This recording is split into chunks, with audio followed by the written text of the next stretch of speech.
Alex, can you tell us briefly about yourself? What is your professional background and what are you doing at Moldox? I have the professional background from Russian, Norwegian and Swedish television, and I turned into the documentary film industry. After that, it's already about something like maybe 18-20 years ago.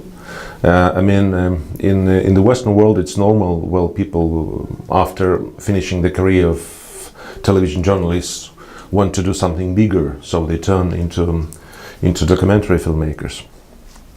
So I started to work at a production company in Sweden. We have been delivering content for the Swedish television because, well, in Sweden TV channels, they screen a lot of documentaries, and there is also great interest to what is happening in Eastern Europe.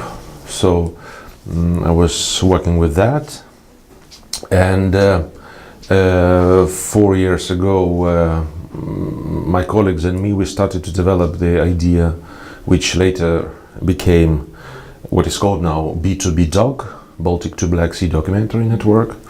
We have created a co-production platform for the documentary filmmakers from the post-Soviet countries. The aim is to connect them, to match them with the established producers from Nordic countries and other European countries. And this would let our colleagues from the post-Soviet states to enter the existing European market through co-production with established producers. In this way they could bring their stories to the market, get them developed, realized and distributed in Europe. That's great. Can you tell us about your last project, what it was about and how did you manage the last movie that you did? You said The Gas Weapon.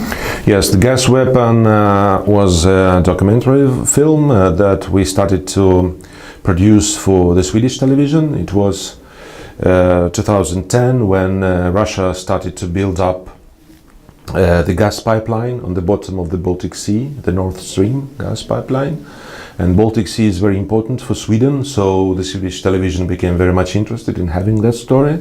So I started to film, to cover it, traveled around the Baltic states, Russia, Germany, Poland, and started to make research and gather the material. And then we understood that we have to make the story not about the Nord Stream, but about the Russian influence in Europe through delivering of the Russian gas. So we made some episodes, and I also had to come to Ukraine to shoot an episode there. So when I came to Ukraine, the Maidan revolution started in Ukraine. So I had to stay all those dramatic months. I was in Kiev at Maidan Square. I was together with all those people. And of course, it's also changed the story. So finally, we made the story about Ukraine, how Ukraine was dependent on the Russian gas deliveries and on the Russian gas pipelines which went through the Ukrainian territory, and how Russia wanted to keep the regime of Yanukovych and didn't want any changes, pro-European changes in Ukraine.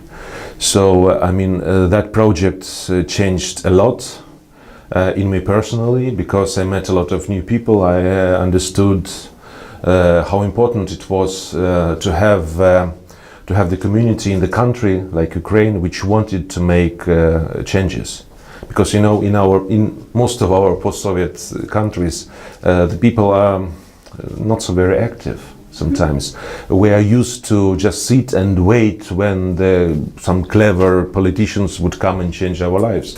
And this happens, well, not so often. Let's speak frankly about that. But the Ukrainians managed to do that.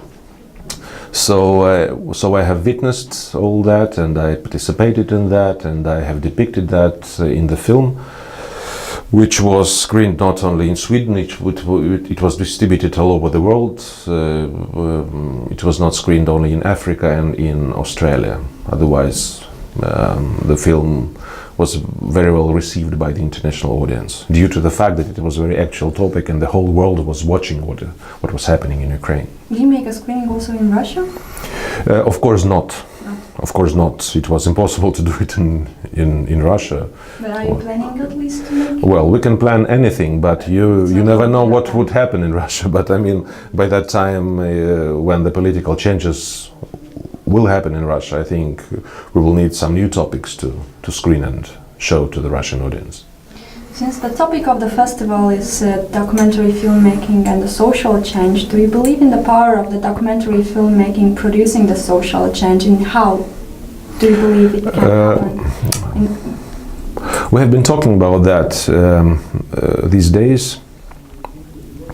We have been discussing what is happening in the United States with Trump and with all this the wave of nationalism and fascism that is covering. Democracy. Yes, exactly. So, and we were saying that we, the documentary filmmakers, we have to tackle those problems. We have to bring the stories to the people. We have to influence our audiences.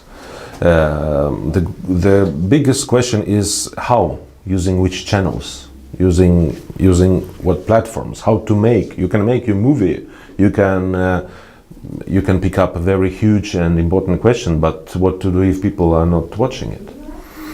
So, I mean, this is the great problem for the post-Soviet countries as well, because, I mean, in Europe we have public service television, we have internet channels, we have the system of not only of the support of production of documentary films, but also distributions. Mm-hmm. In Sweden, people are watching documentary films in the cinemas, and every TV channel they have different slots for different types of documentary films. In the post-Soviet countries, we don't have it. We don't have it. People are not used to go to the cinemas. People are not used to watch television. Television in most of our countries is either a propaganda tool or an entertainment tool. So most of the TV bosses, they cannot imagine that people could watch documentaries, especially if they have very strong social topics and issues that would influence the audience. So this is the most important thing, to create the channels, how to deliver the topics to the people. The channels are definitely important, and you are right to point out that it is a problem in the post-Soviet countries. Not only that people don't have the culture, let's say so, of going to the cinema and watching those movies, that they don't have access on the TV, public TVs. But for Moldova, it's the problem of the infrastructure as well, that people don't have the infrastructure of cinemas. In Cahul, for example, there was a single cinema, but it was destroyed last year, and instead of that, we have a supermarket that is building right now. And the arguments for destroying the cultural infrastructure that still was available in the Soviet times is that it's not profitable, economically speaking. So how to fight this, and what is the relevance of such events as documentary filmmaking in cities as Cahul, where not only that people don't have the culture of going to the cinema, but they don't have a cinema to go to? Well, how many people live in Cahul? 60,000, something like that. So, I mean, it's quite a big town, according even to the Swedish scale. I mean, well, if a politician, a mayor in Cahul, is destroying a cinema or taking this decision, and if the population of the city doesn't accept it, what is the way? There is only one democratical way, to elect another person who would not do things that people don't like. I mean, so I don't know if this would work in Moldova, of course, but how otherwise to change it. But if to speak about the documentary films, I mean, of course, in the post-Soviet countries, well, I cannot imagine that that it could be the cinematographical release of documentary films. If we speak about the television, of course, I mean, in Europe today, well, the average age of those who are watching television is something like around 60 years old. Mm-hmm. So we have to, if we have to speak about the young audience, we have to talk about internet. And we're actually living nowadays in in the time when the nature of documentary filmmaking is changing, we are not now, we stop thinking about formats. 52 minutes, 56 minutes, something like that. We are speaking about the new formats, like, what are people watching on the internet? They're watching on the phone something short, or that would take several minutes while they are, going from one subway station to another subway station, or from one bus stop to another bus stop.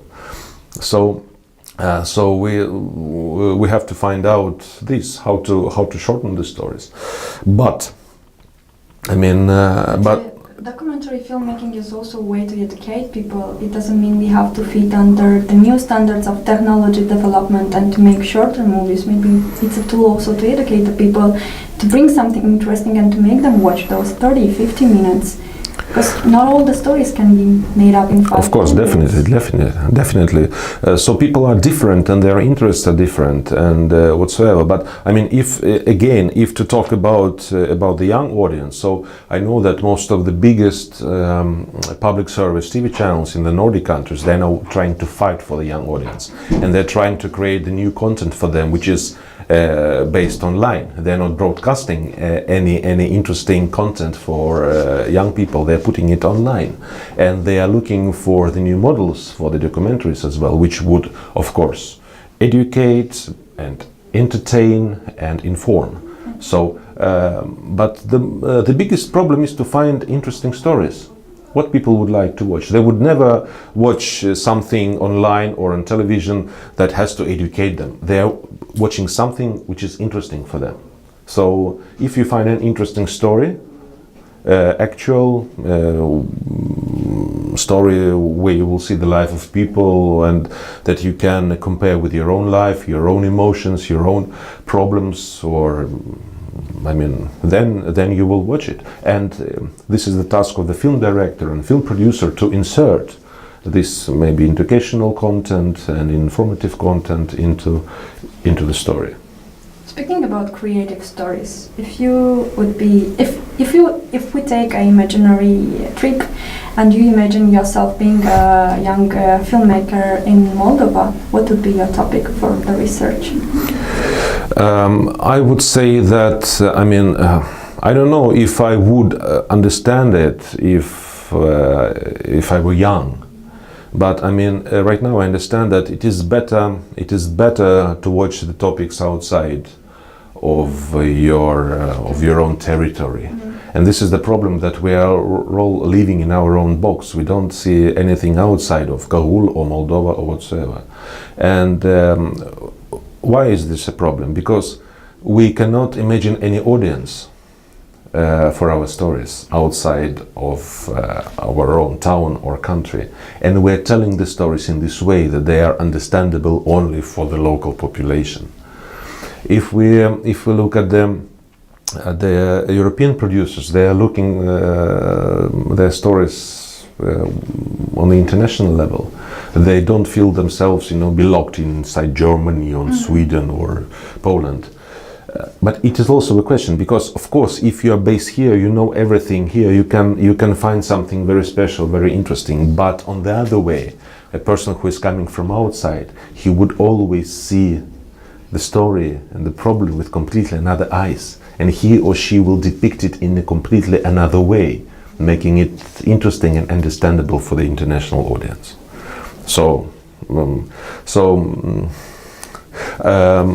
If I were young, I would do something international. And I would probably do my best to attract some experienced filmmakers to come to Moldova and work with me here, but to try to depict the story with their own hands and with their own eyes and with their own understanding. In this globalized world, how to manage to keep that balance between depicting and showing the local story and taking the local context and trying to get the most of the local culture and local situation and the local context while being orientated towards the international audience? Tell me, the feelings of the human people, like love, for example, is it a globalized feeling? Or I mean, well, what else? I mean, people are watching. People are watching the stories where they could feel something that they have ever felt, or compare it to their own feelings. I mean, actually, for the audience, it doesn't matter in which country the story is happening. It doesn't matter what kind of language people are talking. It doesn't matter at all. I mean, if I see a wonderful love story, or if I see a drama, or if I watch some other things which I can compare with, how would I react, or remembering how I felt in the same situation. So this is what makes me watch the movie, right? So the movie, the narration should be feeling orientated, because feeling is the basic of the human nature and it's relatable in every culture. I mean, you're making documentary films with the same approach. You're making drama. I mean, the story has to have the development. I mean, you have to attract it. You cannot. I mean, many of us, especially with the television background, we still see the documentary film as just a long television reportage. You see, narration, interview, narration, interview, narration, interview, 30 minutes. This is not like that. There is a television format, of course, but the documentary film is, I mean, it has to use some cinematographic language to tell the story. It has to be deep and interesting and, you know, breathtaking.